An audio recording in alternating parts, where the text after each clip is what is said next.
khusus untuk mengantisipasi banjir di penghujung tahun di Jabodetabek juga kita berikan bantuan ya, baik bantuan peralatan, bantuan anggaran maupun bantuan logistik. PP silakan. Sampaikan Bapak Menko tadi, jadi di samping pemerintah Provinsi DKI yang kita bantu secara maksimal melalui langkah-langkah yang Bapak Menko tadi sampaikan, kami juga tetap daerah-daerah penyangga Provinsi Jawa Barat, Provinsi Banten juga khusus untuk mengantisipasi banjir di penghujung tahun di Jabodetabek juga kita berikan bantuan ya, baik bantuan peralatan, bantuan anggaran maupun bantuan logistik. Mudah-mudahan dengan adanya kesiapan awal ini, sekali lagi apabila pun nanti banjir tidak bisa dihambat, tetap terjadi, paling tidak masyarakat yang terdampak ini tidak lama-lama ya. Jadi pemerintah kabupaten kota ini sudah bisa langsung bergerak melalui Badan Penanggulangan Bencana Daerah. Mungkin tambahan seperti itu. Kemudian untuk operasi modifikasi cuaca, meskipun pemerintah DKI juga sudah melaksanakan, BNPB memperkuat ya, termasuk yang di Provinsi Jawa Barat dan di Provinsi Banten. Nah, langkah-langkah ini juga kita harapkan bisa mengurangi jumlah hujan yang turun secara ekstrim. Kalau kita lihat di Jakarta 1-2 hari ini adalah salah satu bukti bahwa operasi modifikasi cuaca itu bisa tepat atau berhasil dilaksanakan. Mungkin seperti itu tambahan dari saya. Terima kasih. Sedikit menambah.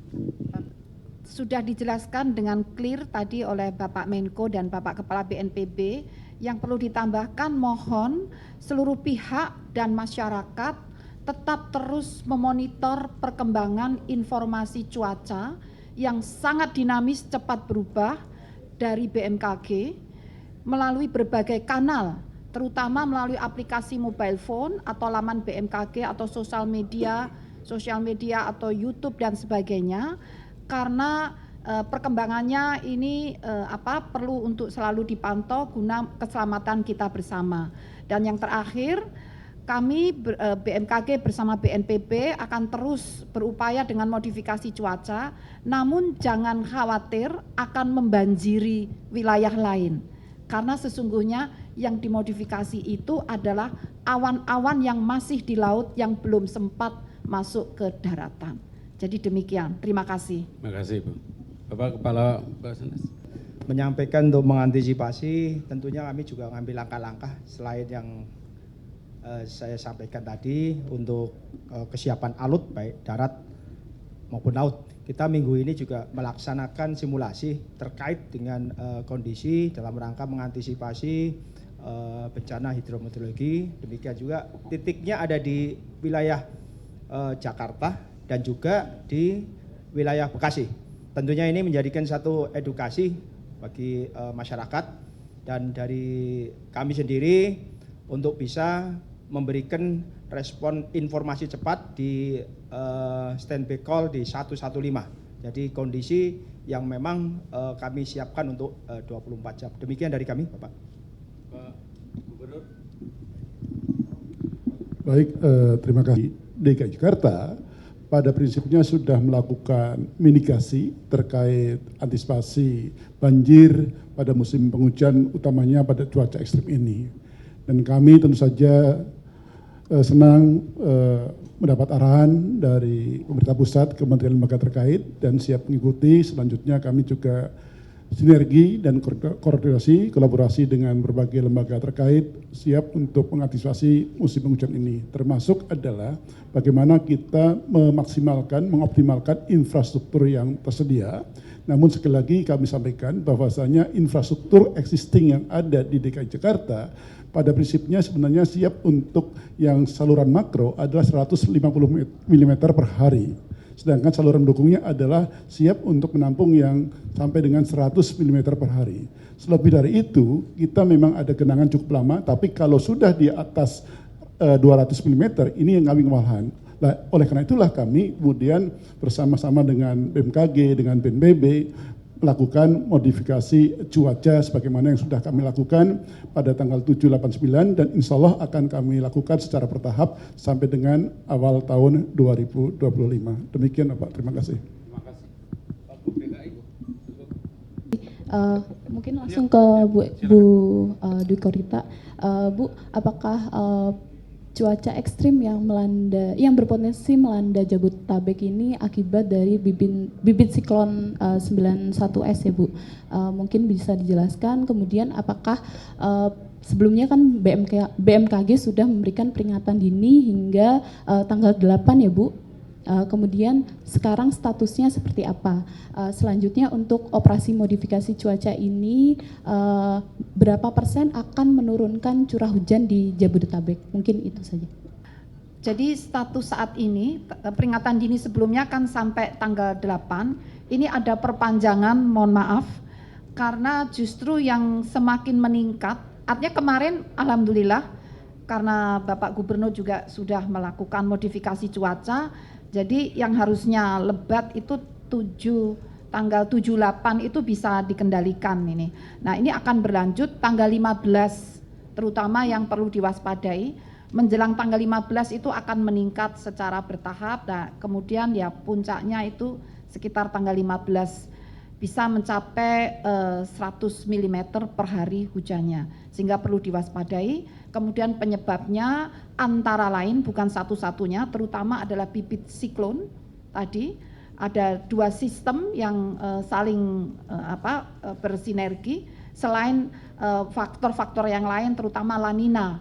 Ini musim menjelang puncak musim hujan yang diperkuat dengan efek La Nina lemah, kemudian juga Madden-Julian Oscillation yang gerombolan awan-awan dari arah Samudra Hindia Barat Indonesia itu, jadi kombinasi seperti itu. Demikian. Ada yang lain? Kalau OMC tadi menurunkan 10% kurang lebih. Oke, Bapak Ibu, perkenalkan saya Nanda Aprilia dari Kompas TV. Ada beberapa pertanyaan sebenarnya terkait dengan cuaca ekstrim. Jelang Nataru kita tahu. Nah, yang kedua kita tahu kan untuk di Jakarta sudah ada modifikasi cuaca begitu ya, sampai dengan mengeluarkan anggaran 4 miliar rupiah. Nah, ini di luar dari Jabodetabek Pak, apakah modifikasi cuaca ini juga akan diperuntukkan untuk daerah-daerah yang kita tahu terkendala cuaca ekstrim juga, khususnya yang masuk dalam darurat dan juga waspada. Nah untuk Bapak PJ Gub, Pak Teguh, izin Pak, siklus pertama modifikasi cuaca kan sudah, evaluasinya seperti apa dan apakah sudah ada tanggalan pasti terkait dengan siklus keduanya seperti apa. Nah untuk Bu Dwi Korita, terkait dengan cuaca di Jakarta saat ini Bu, apakah sudah masuk dalam kategori waspada ataupun siaga atau seperti apa? Karena kan kita mengalami juga di Jakarta tampaknya juga cuacanya sangat berubah-ubahnya tuh drastis sekali, bahkan seringnya hujan seperti itu. Terima kasih. Dipanggil oleh Bapak Presiden, jadi Menko PMK dan menteri-menteri di dalam koordinasi Menko PMK, dan kami melaporkan banyak hal yang menjadi tanggung jawab pelaksanaannya di dalam koordinasi Menko PMK, karena banyak quick win, 5 dari 7 quick win Bapak Presiden itu ada di dalam koordinasi Menko PMK. Jadi banyak hal yang kami laporkan, termasuk persiapan Nataru, ya, persiapan Natal dan Tahun Baru. Jadi karena beberapa waktu yang lalu kita sudah melakukan rapat koordinasi juga tentang Nataru sampai level teknis, level sangat detail. Selain itu juga kaitannya dengan penanganan bencana, salah satu yang kita bahas adalah tentu saja untuk yang sekarang ini mengoptimalkan infrastruktur yang ada, tetapi nanti secara bertahap untuk waktu-waktu ke depan adalah memperbaiki atau bahkan membangun infrastruktur baru untuk mengurangi risiko-risiko bencana, terutama menghadapi bencana perubahan iklim, hidrometeorologi yang juga cenderung untuk semakin meningkat. Mengenai modifikasi cuaca di daerah lain, moga Pak Kepala BNPB. Baik, terima kasih Mbak Nanda. Jadi untuk DKI sendiri, nanti tanya ke Pak Teguh ya. Tapi kalau nanti DKI juga butuh dari BNPB, BNPB akan membantu. Nah untuk daerah-daerah lain di luar DKI, Jawa Barat, tadi sudah sampaikan, yang sekarang sudah dilaksanakan adalah Sukabumi. Sukabumi kan dari mulai kemarin hujan terus, sehingga walaupun sekarang penanganan bencananya, tanggap daruratnya sudah berjalan dengan baik, sudah tidak ada lagi daerah yang terisolir, tidak ada lagi masyarakat terdampak yang tidak dapat logistik, tetapi masih sangat darurat gitu, pakai roda 2 dan terkendala cuaca, kita laksanakan operasi modifikasi cuaca di sana. Di sana bahkan 2 pesawat siang malam bekerja. Mudah-mudahan kita lihat besok, lusa, cuaca di Jawa Barat mudah-mudahan lebih baik. Yaitu hasilnya. Tadi kan Ibu Dewi Korita 30%. Memang sama sekali menghentikan hujan itu tidak bisa. Dan operasi modifikasi cuaca beberapa tahun ini merupakan salah satu opsi menanggulangi bencana. Jadi kalau musim hujan ya dikurangi jumlah debit airnya, bahkan dialihkan ke tempat lain yang tidak berpotensi bencana. Di Banten juga seperti itu. Nah, jadi bukan hanya DKI, tetapi Jawa Barat dan Banten juga kita akan kerjakan terus. Dan di daerah-daerah lain, seperti sekarang di Lewotobi, itu juga NTT sekarang juga potensi hujan deras. Nah, di sana walaupun banjir lahar dinginnya sudah diprediksi tidak akan terkena masyarakat, karena masyarakatnya sudah diungsikan, tetapi juga dengan prediksi dari BMKG kita juga laksanakan operasi modifikasi cuaca. Seperti itu.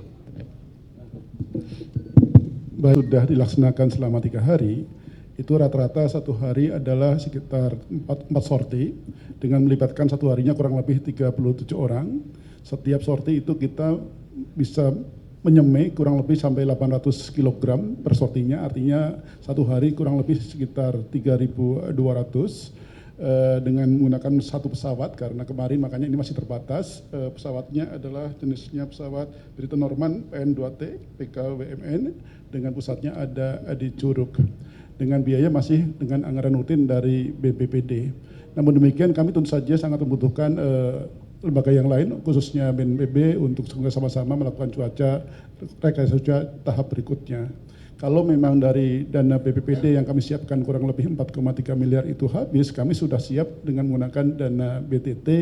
Lagi karena dana BTT maka kami harus mengeluarkan status kondisi darurat, dan nanti kami juga pastinya koordinasi dengan BNPB. Kami siap untuk melakukannya dan sampai dengan akhir tahun. Kemudian untuk tahun 2025 kami juga sudah antisipasi masuk pada daerah APBD tahun 2025. Artinya insya Allah siap, dan kami juga menghimbau kepada masyarakat apabila nanti terjadi banjir kami sudah lakukan sosialisasi, edukasi, dan bisa evakuasi dini, dan juga mohon bantuan lembaga. Andai kata memang banjirnya misalnya terjadi di hari weekday, kami juga mungkin akan mempertimbangkan mengeluarkan atau menerbitkan kebijakan WFH, work from home, khususnya bagi anak sekolah ataupun bagi lingkungan ASN di DKI Jakarta. Syukur-syukur juga bisa di kementerian lembaga, karena banjir di weekday resikonya, dampaknya berbeda dengan banjir di saat weekend.